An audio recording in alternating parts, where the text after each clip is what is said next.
Unbeknownst to you lot, I've been on hiatus for about 3 weeks or so. Granted, for you, things are going as normal. This video comes out on the 9th of January, and I'm writing this script on the 26th of November. So, I got into it, okay? Welcome to Katastrophe. My name is Kit, and today we'll be taking a look at Transformers Cybertron Scout Class Breakdown. Yes, I spelled that right.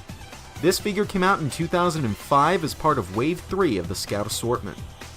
Breakdown here is this show's first foray into Velocitronian vehicle modes, which I especially love. Specifically, Breakdown turns into a sleek and awesome Velocitronian dragster done up in brown and gray, which honestly works a lot better in person than it does on paper. It helps that he's peppered with bits of yellow translucent plastic and bronze paint applications to really spruce things up. One common element of all Velocitronian designs is the use of translucent plastic on the wheels, and I think it serves Breakdown well. However, the roller piece at the front looks hella weird. Still, no complaints about any of these snagging, they're so smooth. The overall design of this vehicle mode is also pretty cool, although I understand it could be something of an acquired taste. This thing looks far removed from every other car former I've seen, but that's what makes it special. Speaking of which, I should look into hunting down a crumple zone. Like all Cybertron figures, Breakdown has a Cyber Key gimmick, and he naturally comes with a Velocitron Cyber Key. However, unlike every other Velocitronian figure, he can't access it straight from his vehicle mode. You have to pull out the entire engine block to access the Engine Saber weapon, and then stick it back in his vehicle mode. Unfortunately, the spring on my copy broke, so I'm stuck with manual deployment. On the bright side, the spike actually looks a little threatening sticking out the front of the car like that. Being a figure of the Scout scale, Breakdown's transformation is really easy, but requires the removal of his engine piece. From there, folding out the limbs is a simple operation, though I must applaud the connector that keeps the arms and legs in place in vehicle mode. You don't see too many of those on Transformers. 2/3 of the dragster's top folds up to form a backpack, but becomes remarkably flat in robot mode. And what a robot mode it is. There are a lot of things I like about it. The color work, for starters, is great. I like how a lot more light gray has been revealed in this mode, as well as some new bronze accents on the legs, of which the sculpt is also great.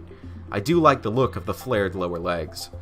The arms, however, they're a little weird. Due to the nature of what they're made of, the biceps are absolutely massive, and the forearm might as well be a glorified wrist. That is, there's no bicep to speak of. The six-pack made of exhaust pipes is a nice touch, and the head sculpt is great. It really shows this character's age well, despite the somewhat strong build of the rest of his body. Also, the translucent intake on top of his head doubles as some strong yellow light piping. Again, the backpack is made up of 2/3 the length of the car, and is almost as tall as he is when stretched out, but still manages to compress itself enough to both flow with the overall shape of his body and to keep from causing balancing issues. Overall, this is a great looking robot mode. Posability is also fairly decent. Breakdown has swivels at the head and waist, the latter of which is a really nice surprise and does wonders for him. His arms are somewhat limited with ball-jointed shoulders and elbows.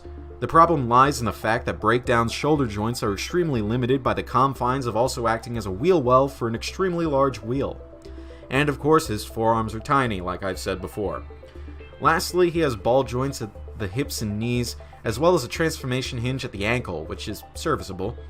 Overall, despite his limitations, Breakdown can actually get into some nice poses, though you'll definitely have to work for them. Finally, of course, Breakdown can wield his Engine Saber, and this time the key can fit. It looks really unwieldy in robot mode, far more so than in vehicle mode. I'd have preferred if the handle could hinge to cover the key slot so that Breakdown could hold it like a proper sword. As it is, I find it lacking. Breakdown's pretty good.